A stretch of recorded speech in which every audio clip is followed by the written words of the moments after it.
వసంత పంచమి విశిష్టత. సరస్వతి దేవిని ఏ విధంగా పూజించాలి?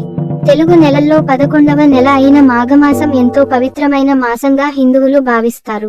ఈ మాఘమాసంలో వచ్చేటటువంటి శుద్ధ పంచమిని వసంత పంచమి అని పిలుస్తారు. ఈ రోజున దేశం మొత్తం వసంతకాలం ప్రారంభమవుతుంది.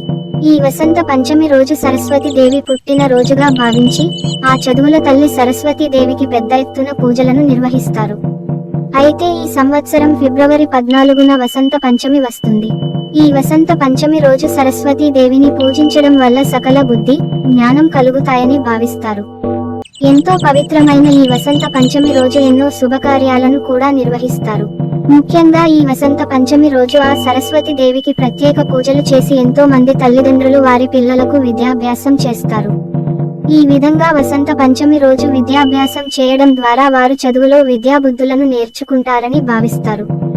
అందుకోసమే ఈ వసంత పంచమి రోజు వాగ్దేవిని ప్రార్థించి విద్యాభ్యాసం చేయించాలని బ్రహ్మవైవర్త పురాణం తెలియజేస్తుంది.